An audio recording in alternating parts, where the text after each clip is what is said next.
নমস্কার, নমস্কার বন্ধু। তারপরে জানাবো যে কি কি কাজ আছে, and then after address of SP sir we will keep this, we can then আমরা রামকেলি মেলা নিয়ে বসেছি। এটা আমাদের জেলার একটা ঐতিহ্যপূর্ণ মেলা। চিঠি আছে আমাদের MLA গৌরচন্দ্র মন্ডল হিসেবে আমরা দেখেছি। আমাদের এখানে ADM ছিলেন এবং লাস্ট জয়েন্ট সেক্রেটারি রিটায়ার করেছেন, যে লোক সংস্কৃতি তার উপরে PhD করেছেন, তাকেও আমরা দেখেছি। উনি এসেছেন আমাদের জেলা পরিষদের সহকারী সভাপতি লক্ষ্মীপুরে থেকে আরম্ভ করে আমাদের trust, merchant, chamber of commerce, আমাদের সমস্ত আধিকারিকরা সকলেই আছে। নিজেদের মতো করে সুন্দর করে মেলাটাকে আয়োজন করে। তো আমরা এখানে সমস্ত যারা আছেন, রামকেলি ট্রাস্ট থেকে আরম্ভ করে স্বেচ্ছাসেবী সংস্থারা সবাই এসছেন। আমরা চাইবো তারা প্রথমে আজকে রামকালী মেলা আমাদের মালদা জেলার একটা ঐতিহ্যপূর্ণ মেলা। আজকে ডিস্ট্রিক্ট অ্যাডমিনিস্ট্রেশন থেকে এই মেলা নিয়ে বসা হয়েছিল। সমস্ত MLA-রা ছিলেন, সভাধিপতি, পৌরসভার চেয়ারম্যানরা ছিলেন, আরো সমস্ত ডিগনিটারিজ এবং মেলা কমিটির যারা আছে, ট্রাস্টি থেকে আরম্ভ করে যারা মেলার লোকাল মানুষ, তারা সকলেই ছিলেন।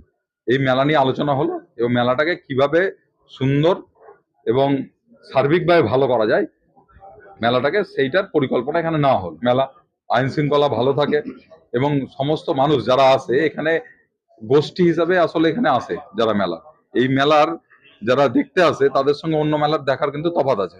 মানে একটা বিশেষ গোষ্ঠী এখানে মেলাটা আসে। তো তাদের যাতে সুব্যবস্থা করা হয়, মহিলারা আছে প্রচুর, তো তাদের সুব্যবস্থা করা হয়, বিভিন্ন স্থানের ব্যবস্থা, সেই বিষয়গুলো এখন আলোচনা হলো প্রাথমিকভাবে আজকের মিটিং এ। এরপরে ছোট ছোট সাব কমিটি হবে, সাব কমিটিগুলো তাদের বিষয়গুলো তদারকি করবে। বিজেপি সরকারের প্রথম রামকেলি মেলা, কোনো নতুন পরিকল্পনা কিছু?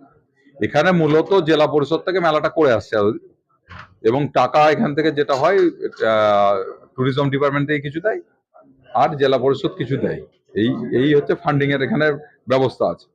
তো আমরা এটা লোকাল এবং স্টেট গভর্নমেন্ট সবাই মিলেই মেলাটাকে করতে হবে আসার জন্য। কিন্তু ওনার 12 তারিখের যেহেতু প্রোগ্রাম আছে, এত শর্ট টার্মের মধ্যে আসতে পারবেন কিনা আমরা ভার্চুয়ালি কিছু একটা করাবো, কথা বলে রেখেছি। 12 তারিখে আমরা কথা বলবো সেটা, সেই বিষয়ে।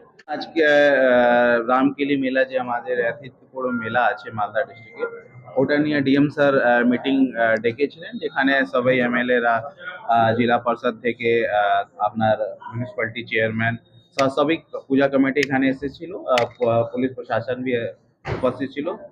যে আপনাদের কমিটিগুলো আছে সবার কি কি দায়িত্ব আছে, কি কি করতে হবে, পুলিশ পক্ষ থেকে আমি বলতে চাইছি কি এই নিরাপত্তার জন্য আমরা প্রচুর অ্যারেঞ্জমেন্ট করব। আমরা আমাদের প্লেন ক্লথ পার্টি থাকবে, আমাদের ওয়াচ টাওয়ার আমরা ব্যবস্থা করব, সিসিটিভি অ্যারেঞ্জমেন্টও আমরা করছি, তারপরে ড্রোন সার্ভিলান্সও রাখবো। আর ইম্পর্টেন্ট জায়গাগুলোতে আমাদের প্রচুর ডিপ্লয়মেন্ট থাকবে, যাতে আমাদের এখানে অনেক মহিলারা, মেয়েরা আছে, ওনারা নিরাপত্তা সুরক্ষিত করবে।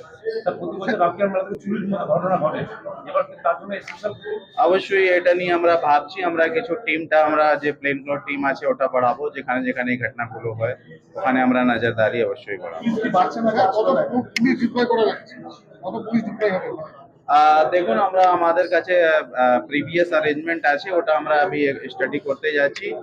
ওই হিসাবে আমরা অবশ্যই আগে বছর থেকে একটু অ্যারেঞ্জমেন্ট এবারে। আজকে রামকেলি মিটিং হয়েছিল। এখানে ডিএম সাহেব থেকে শুরু করে MLA-গণ প্রত্যেকে এবং বিভিন্ন লাইন ডিপার্টমেন্টের আধিকারিকগণ ছিলেন। তো সেখানে বিগত দিনে যেভাবে আমাদের রামকেলি মেলা হয়েছে সেভাবে কি করে করা হবে তারই একটা পূর্ণাঙ্গ প্রস্তুতি নেওয়া হলো। স্বাস্থ্য থেকে শুরু করে লাইন যেন ইলেকট্রিকটা ঠিক রয়েছে, পানীয় জল যেন সুব্যবস্থা থাকে এবং অন্যান্যরা যারা যে দায়িত্বে থাকেন সেইভাবে যেন বিগত দিনে যেভাবে রামকেলি মেলা সুন্দরভাবে পরিচালিত হয়েছে, আর আগামী দিনেও যেন যেহেতু 15 তারিখে রামকেলি মেলা রয়েছে, 14 তারিখে উদ্বোধন, এবং এই মেলা একটা আমাদের ঐতিহ্যপূর্ণ মেলা।